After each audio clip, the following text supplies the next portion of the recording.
They have come a long way since the early days, where the only law we had was that they preferred arid lands. In this episode, you may be pleasantly surprised to find out just how far the lore and they have come. Soaring across desert skies, these carnivores could fly for days in pursuit and were considered vain, arrogant, and deadly.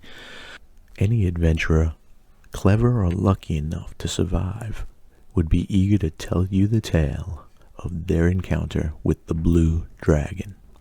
Now often referred to as the storm dragon, they are identified by what appears initially to be a single horn protruding from their forehead. However, on closer inspection, one will notice the second smaller horn following the first. They have long alligator-like tails and they ooze a strong odor of ozone. Their wings are more flexible than their other chromatic counterparts as they use the wind like expert sailors. Their ears, once elf-like in their debut, are now larger and frilled. The horns and brow of the blue funnel away rainwater.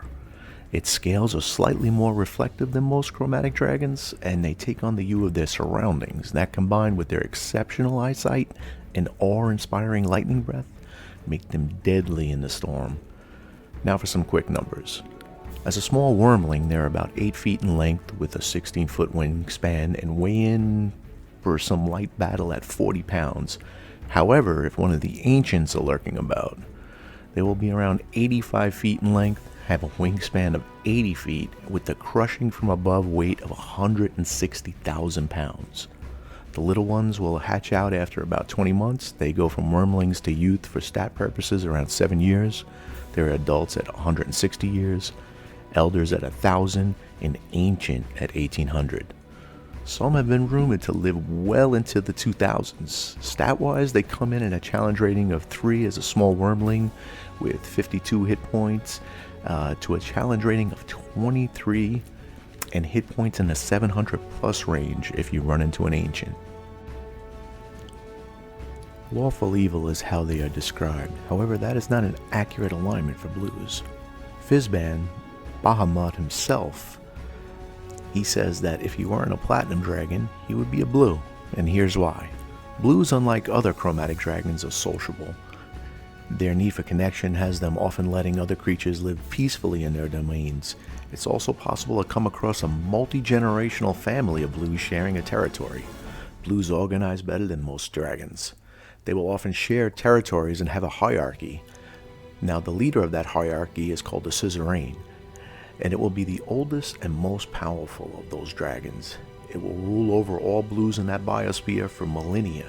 The Suzerain will settle all disputes and even dictates who's allowed to mate. No cap, let me explain. Blue dragons will go through a courtship and have to present their relationship to the other blues in their territory, and eventually to the Suzerain, who can then either give their blessing for the mating or not. Now, this might sound like if you're under one Suzerain's rule that you'll be tormented for millennia. However, if any blue dragon is unhappy with their Suzerain, they usually just pick up and leave, go to another territory to find another one, or find another spot that hasn't been claimed by another blue dragon. Now for the blue that can no longer tolerate their Suzerain's rule and don't wish to leave their territory, they can challenge that Suzerain to a death duel. Once the challenge of the death duel has been presented, the Suzerain will accept it, because if they don't, then their rule is no longer valid. And then once it's accepted, a date will be set, and there will be an event where dragons from all around will come to witness this combat. The other major responsibility of the Suzerain is in times of great turmoil, they'll be called upon to be the more or less general of the whole blue dragon horde. And blue dragons have the ability to amass a great horde, and they have a whole hierarchy in their military.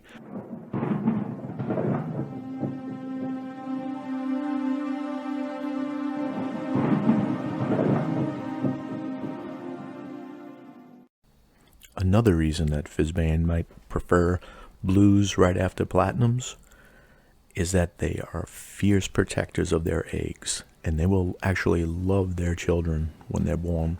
as opposed to other dragons that often just abandon them. Now this is where some of the lore gets hazy. Initially, they were residents of deserts and barren wastelands. Now, in later editions, sages and the monster manual maintain that blue dragons prefer coastal regions. More precisely, blue dragons prefer areas subject to frequent and violent storms. So they're going full on in on the storm dragon archetype.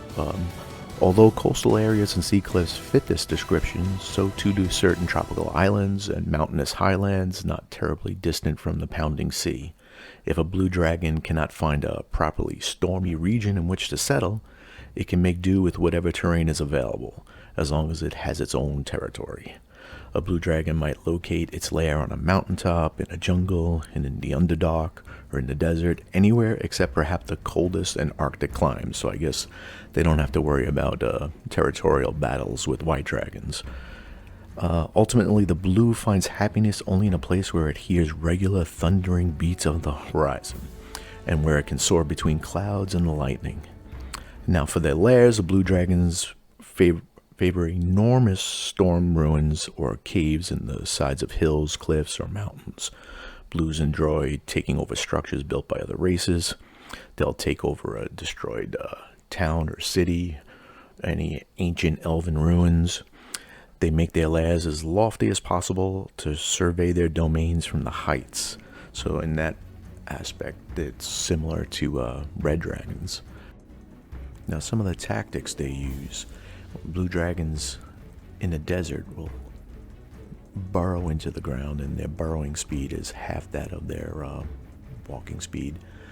They'll burrow themselves into the ground with just their horns sticking up, and then wait for their prey to approach and then pounce on them. And they prefer meat, as we said earlier, but they prefer not to eat sentient beings. They'll attack a caravan looking to just get their cattle, and they'll take that Gordon Ramsay approach, in the sense that Gordon Ramsay cooks a steak, 2 minutes on each side, pull it off quick. So their 2 minutes on each side would be them hitting with their lightning strike and cooking that meat. They will also go on that vegan diet if it's necessary to satiate their enormous hunger, but they do prefer the herd animals, and when they get a chance, they will gorge themselves on these creatures. And their dining habits make them an incredible threat to caravans, nomads, towns, but mostly to their cattle that, once again, will prefer not to eat sentient beings. Now that we covered their description, mostly, and some of their better eating habits and exactly which restaurant they would prefer to be taken out to, I'm gonna wrap this video up, and I'll continue on in a second one with lair tactics and battle tactics, and then the more finer parts of role playing and some of the more interesting blue dragons that we've had in D&D lore. I want to thank you once again for listening this far. If you have, smash that subscribe button and that like button for me, please. And I'll be back after a long rest. I'll get up that second video on our blue dragons. Thank you.